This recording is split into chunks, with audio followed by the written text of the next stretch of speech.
ദൈവത്തെ നമുക്ക് ഇപ്പോൾ ഈ ബോട്ടിൽ ഇരുന്നുകൊണ്ട് നിങ്ങൾ ചിന്തിക്കേണ്ട ഒരു കാര്യം ഞാൻ പറഞ്ഞു തരാം. യേശുക്രിസ്തു ഈ കടലിലൂടെയാണ് നടന്നത്. ശിഷ്യന്മാര് രാത്രിയിൽ ഭയന്ന് നിലവിറച്ചപ്പോൾ അവർ കിടന്ന് ആകെ ടെൻഷൻ കൊണ്ട് കരഞ്ഞപ്പോൾ യേശു ഒരു മലയുടെ മുകളിലായിരുന്നു. അവിടുത്തെ മലയുടെ മുകളിൽ അവിടെ നിന്നാണ് യേശുക്രിസ്തു നടന്ന് ഇതുവഴിയാണ് ഈ ബോട്ട് പോകുന്ന വഴിയിലൂടെ നടന്നു വന്നിട്ടാണ് ശിഷ്യന്മാരെ കൈക്ക് പിടിച്ച് 10 ദിവസം നടക്കുന്നതും ഇതേ കടല് നമ്മളിപ്പോൾ ആയിരിക്കുന്ന ഈ ഭാഗത്തിൽ തന്നെയാണ്. നമ്മൾ യേശുവിനോടൊപ്പം ഉണ്ട്. യോഹന്നാന്റെ സുവിശേഷം 6-ാം അധ്യായത്തില് 16 മുതലുള്ള വാക്യങ്ങൾ എടുക്കുമ്പോൾ, വൈകുന്നേരമായപ്പോൾ അവന്റെ ശിഷ്യന്മാർ കടൽക്കരയിലേക്ക് പോയി. അവർ ഒരു വള്ളത്തിൽ കയറി കടലിനക്കരെ കഫർനാമിലേക്ക് പുറപ്പെട്ടു. Praise the Lord. കഫർനാം ഈ ഭാഗത്താണ് നമ്മൾ പോയത്. ഇപ്പൊ കഫർനാമില് അല്ലേ, നമ്മൾ ഇവിടെ നിന്ന് എവിടോട്ടാണ് പോകുന്നത്? ഇപ്പോൾ കഫർനാം ഈ ഭാഗത്തേക്കാണ്. അപ്പോൾ കഫർനാമിലേക്ക് അവർ പുറപ്പെട്ടു. Praise the Lord. ഹല്ലേലൂയ. അങ്ങനെ വള്ളത്തിൽ കയറി കഫർനാമിലേക്ക് പുറപ്പെട്ടപ്പോൾ അപ്പോൾ നേരെ ഇരുട്ടി തുടങ്ങി. യേശു അവരുടെ അടുക്കൽ എത്തിയിരുന്നതുമില്ല. ഇനി വായിക്കുമോ? എല്ലാവരും വായിക്കാമോ? എല്ലാവരും വായിക്കുമോ? ശക്തിയേറിയ കാറ്റടിച്ചതുകൊണ്ട് കടൽ ക്ഷോഭിച്ചു.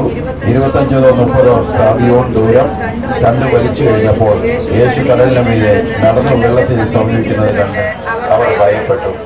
അവൻ അവരോട് പറഞ്ഞു, ഞാനാണ്, ഭയപ്പെടേണ്ട. അവനെ വെള്ളത്തിൽ കയറ്റാൻ അവരാഗ്രഹിച്ചു. പെട്ടെന്ന് അടുത്തു. Praise the Lord. ഹല്ലേലൂയ. വന്നപ്പോൾ അവിടെ ഒരു വെള്ളം മാത്രമേ ഉണ്ടായിരുന്നുള്ളൂന്നും ശിഷ്യന്മാരോട് കൂടി യേശു അതിൽ കയറിയിരുന്നില്ല എന്നും ശിഷ്യന്മാർ തനിയാണ് പോയതെന്നും കടലിന്റെ മറുകരയിൽ നിന്ന് ആളുകൾ പിറ്റേ ദിവസം മനസ്സിലാക്കി. ഓ സ്തോത്ര. അതോടുകൂടി യേശു നടന്നു തന്നെയാണ് പോയെന്നുള്ളത് ഇത് കാണാത്ത ആളുകൾ പോലും വിശ്വസിക്കാനിടയായി. വള്ളത്തിൽ ഇരുന്നവർ യേശു നടന്നു വരുന്നത് കാണുകയും ചെയ്തതാണ്. രാത്രിയിൽ ഈ ഭാഗത്തൂടെയാണ് യേശു നടന്നു വന്നത്. ജീവിക്കുന്ന ദൈവത്തിന്റെ ശക്തി ഇന്നിവിടെ ആയിരിക്കുന്ന ഓരോരുത്തവരെ തുടട്ടെ എന്ന് പ്രാർത്ഥിക്കുന്നു. നിന്റെ ജീവിതത്തിൽ വൈകുന്നേര സമയം, രാത്രി ഇരുട്ടായി തുടങ്ങുന്ന സമയം, നിന്റെ വെളിച്ചം അവസാനിക്കുന്ന ഒരു സമയം നിനക്ക് എപ്പോഴെങ്കിലും വരികയാണെങ്കിൽ സ്തോത്ര. ഹല്ലേലൂയ. പ്രകാശം നശിച്ചു എന്ന് തീരുന്ന ഒരു നിമിഷം നിന്റെ ജീവിതത്തിലേക്ക് വരിക, നിന്റെ അനുഗ്രഹം തീർന്നു എന്ന് ചിന്തിക്കുന്ന ഒരു സമയം നിന്റെ ജീവിതത്തിലേക്ക് കടന്നു വരുമ്പോൾ ഓർക്കണമേ സ്തോത്രം, മറുകരയിൽ നിനക്ക് വേണ്ടി പ്രാർത്ഥിച്ചുകൊണ്ടിരിക്കുന്നു.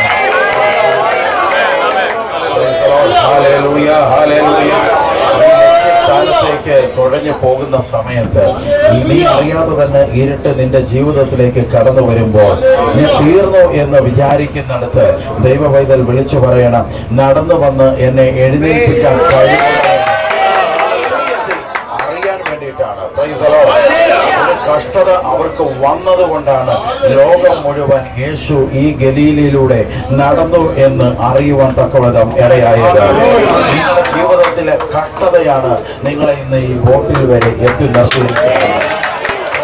അല്ലെങ്കിൽ നിങ്ങൾ ഇരിക്കേണ്ടവരല്ല, നിങ്ങൾ ഏതൊക്കെയോ തരത്തിൽ ജീവിച്ച് ജീവിതം തീർക്കേണ്ടവരാണ്. നിങ്ങൾ ദൈവത്തിന്റെ വചനം കേട്ടതാണ്, നിങ്ങൾ ദൈവത്തിന്റെ വചനം കേട്ട് യേശുവിന്റെ സ്നേഹം അറിഞ്ഞതാണ്. യേശുവിന്റെ ആയിരിക്കാൻ ഇടയായിരിക്കുന്നത്. പറയുകയാണ്, നേരം ഇരുട്ടി തുടങ്ങി. കണ്ണു കാണാൻ വയ്യ,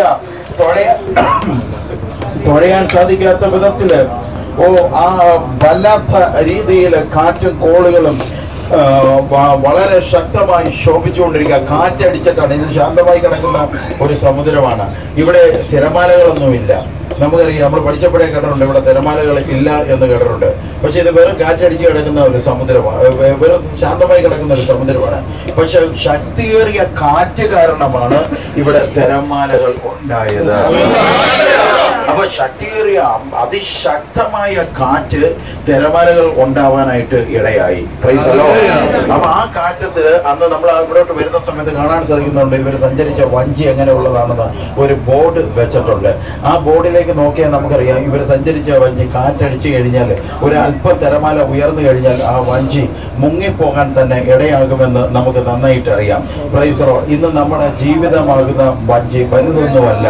നമ്മുടെ ജീവിതമാകുന്ന വഞ്ചി വളരെ ചെറുതാണ്. നമ്മളൊന്ന് നടന്ന് തുടങ്ങിയിട്ടേ ഉള്ളൂ. നമുക്കൊന്നും ആവാനായിട്ട് നമ്മൾ സാധിച്ചിട്ടില്ല. എവിടെയെങ്കിലും ഒരു കാറ്റ് വന്ന് വീണാൽ അത് മുങ്ങിപ്പോകാവുന്നതേ ഉള്ളൂ. അങ്ങനെ ഒരു വഞ്ചിയിലാണ് നമ്മൾ ആയിരിക്കുന്നതെങ്കിൽ തീർച്ചയായിട്ടും കാറ്റും കൊണ്ട് ചിലപ്പോൾ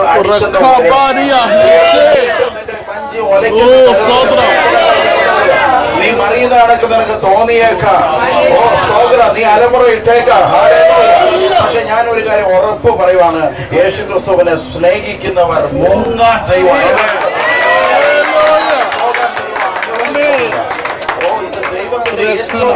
ഉത്തരവാദിത്വമാണ്. അവരെ രക്ഷിക്കണം,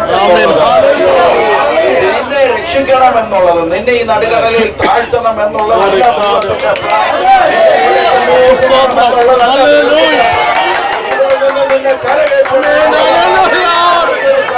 അപ്പുറത്ത് ഒരുക്കി വെച്ചിട്ടുണ്ട്, നിനക്കൊരു കര അപ്പുറത്ത് ഒരുക്കി വെച്ചിട്ടുണ്ട്.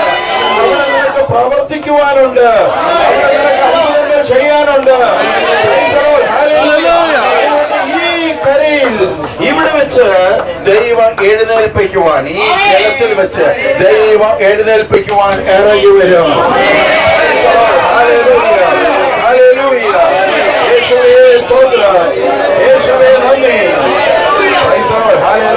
നമ്മൾ നശിക്കുന്ന ഈ സാഹചര്യത്തിൽ, നമ്മൾ തകർന്ന് തരിപ്പണമായി കിടക്കുന്ന ഈ സാഹചര്യത്തിൽ ഒരു ശബ്ദം കേൾക്കും, ഭയപ്പെടേണ്ട, ഇത് ഞാനാണ്. ആ ശബ്ദമാണ് നമ്മൾ കേൾക്കുന്ന വചനം. വചനം നമ്മൾ കേൾക്കുമ്പോൾ യേശു പറയുന്നതാണ്, ഭയപ്പെടേണ്ട, ഇത് ഞാനാണ്. ഭയപ്പെടേണ്ട, ഇത് ഞാനാണ്. ഭയപ്പെടേണ്ട, ഇത് ഞാനാണ്. ഇവിടെയാണ് വിശ്വാസം ഏറ്റുപറയേണ്ടത്. അറിഞ്ഞുകൊള്ളുക. പത്രോസ് പറഞ്ഞു, അങ്ങാണെങ്കിൽ എനിക്ക് അങ്ങയുടെ കൂടെ ഒന്ന് നടക്കണം. പത്രോസിനോട് പറഞ്ഞു, നീ ധൈര്യത്തോടു കൂടി ഇറങ്ങാൻ പറഞ്ഞു. നീ ധൈര്യത്തോടു കൂടി ഇറങ്ങും, നീ പേടിക്കണ്ട, കരയണ്ട, ഇത് നിങ്ങളുടെ കർത്താവായ യേശുവാണ്. നീ ധൈര്യത്തോടെ ഇറങ്ങാൻ പറഞ്ഞു. അവൻ കർത്താവിന്റെ മുഖത്തേക്ക് നോക്കി പത്രോസ് എടുത്തു ചാടിയ കടലാണ്. സ്തുതിക്കുന്നു, ആരാധിക്കുന്നു, ആരാധിക്കുന്നു.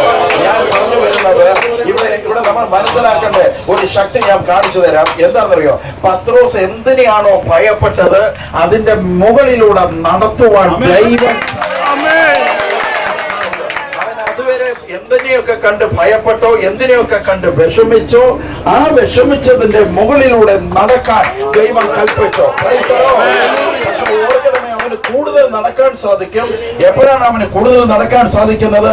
തകർച്ചയുടെ മുകളിലൂടെ ഒരുവൻ നടക്കണമെങ്കിൽ അവന്റെ കൂടെ വിശ്വാസം എന്ന ശക്തി ഉണ്ടായിരിക്കും. അവന്റെ നടപ്പ് പകുതി വഴിയിൽ വീണു പോകാം. ഈ വെയിലിൽ കടലിൽ നിന്നുകൊണ്ട് നമുക്ക് ദൈവത്തിന്റെ